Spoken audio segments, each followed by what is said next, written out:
سلامونه ستړي مشئ وخت مو په خیر تاسې ته له زیرو نیوز 24 څخه د نن ورځې د مهمو خبرونو ټولګي ته ښه راغلاست وایو. نن جمعه د 1404 هجري لمریز کال د لندۍ 9 چې د 2025 زیږدیز کال د نومبر له 28 سره برابره ده. شبنم وزیری یم او تاسې ته له زیرو نیوز 24 څخه د هیواد مهم خبرونه وړاندې کوم. خو په سر کې د مهمو خبرونو سرټکي. د اسلامي امارت له لوري د 3 تنو چینایي اتباعو وژل کېدو غندنه. بهرنیو چارو وزارت د تاجکستان ختلان ولایت شمس الدین شاهین سیمه کې د 3 تنو چینایي اتباعو وژل کېدل وغندل. اقتصادي همکاریو سازمان غونډه کې د متقي ګډون.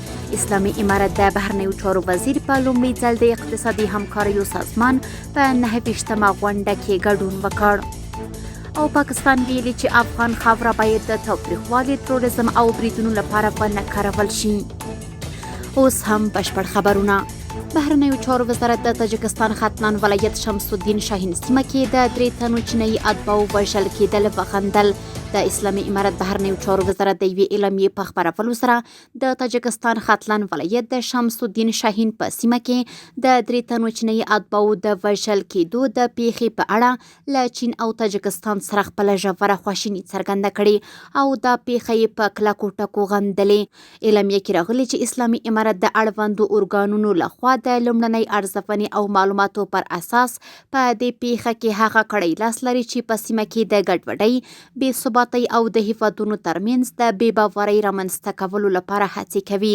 د اعلامیې له مخې اسلامي امارت د تاجکستان حکومت سره د پوره همکارۍ ډاډ ورکړی او د یادې پیښې د عواملو د موندلو په موخه معلوماتي تبادلې، تخنیکي همکارۍ او ګډې ارزونې ته بشپړ چمتووالی ښودلی دی. د اسلامي امارت بهرنیو چارو وزیر مولوي امیر خان متقي په لومړي ځل د اقتصادي همکاریو سازمان یا ایکو د بهرنیو چارو وزیرانو په 9مه غونډه کې چې د قزاقستان په کوربه‌توب په آنلاین بڼه جوړه شوې وه ګډون وکړ. بهرنیو چارو وزارت ویلي چې په دې غونډه کې متقي په امنیتي، اقتصادي او سوداګریزو برخو کې د اسلامي امارت د 4 کلنو لاسته راوړنو، د نشه یي توکو پر وړاندې د پراخې مبارزې او د سیمه ییز اتصال په برخه کې د افغانستان مهم جغرافیایي موقعیت په اړه خبرې کړي. نوموړي څرګنده کړي چې افغانستان چمتو دی له ایکو سازمان او د سیمې له هیوادونو سره په بیلابیلو برخو کې اړیکې او همکاري زیاتې کړي. متقي زیاته کړي چې غړي هیوادونه کولی شي د دغه سازمان په چوکاټ کې د افغانستان له بیلابیلو اقتصادي او سوداګریزو ظرفیتونو او فرصتونو څخه استفاده وکړي. بهرنیو چارو وزارت زیاته کړي چې غړو هیوادونو له افغانستان سره د اړیکو پراختیا مهمه بللې. دغه راز د سیمې هیوادونو ټینګار کړی چې د ترانسپورت، کرنې او سوداګرۍ په برخو کې لویې سیمه ییزې پروژې باید په ګډه پلي او د اقلیم بدلون په برخه کې ګډې هڅې وکړي. بل لور د ازبکستان بهرنیو چارو وزیر افغانستان د ایکو سازمان نه جلا کېدونکی غړی بللی او افغانستان یې د جنوبي اسیا هیوادونو لپاره د سوداګرۍ او ترانزیت تر ټولو نږدې او اغیزمنه لار ښودلې. پاکستان ویلي چې افغان خاوره باید د تاوتریخوالي، تروریزم او بریدونو لپاره ونه کارول شي. د پاکستان بهرنیو چارو وزارت تاجکستان کې د 3 چینایي کارګرو د وژنې د پیښې د غندلو ترڅنګ ویلي چې د وسلوالو بې پیلوټه الوتکو یا ډرونونو کارونه په دې پیښه کې د خطر او نړیوال امنیت لپاره جدي خبرداری دی. پاکستاني پوځي رژیم ویلي چې افغان خاوره باید د تاوتریخوالي، تروریزم او بریدونو لپاره ونه کارول شي او په وینا یې هغه کسان چې دغه ډول جنایتونه له افغان خاورې ترسره کوي د عاملینو، ملاتړو او تمویلونکو پر وړاندې منطقي اقدامات وشي. دغه هیواد ویلي ژمن دی چې د سیمه ییز امنیت، ثبات او ګډو همکاریو په بهیر کې له چین، تاجکستان او نورو شریکانو سره په ګډه کار وکړي. د صنعت او سوداګرۍ وزیر د ترکیې د خپلواکو صنعتکارانو او سوداګرو د انجمن له رئیس او غړو سره لیدلي.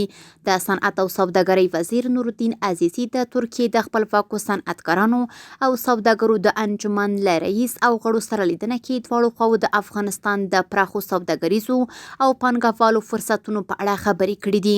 افغان لوري ډاډ ورکړی چې اسلامي امارت به له داخلي او بهرنیو خصوصي سکتورونو په ځانګړي ډول د ترکیې له پانګوالو د فالو سره بشپړه همکاري کوي.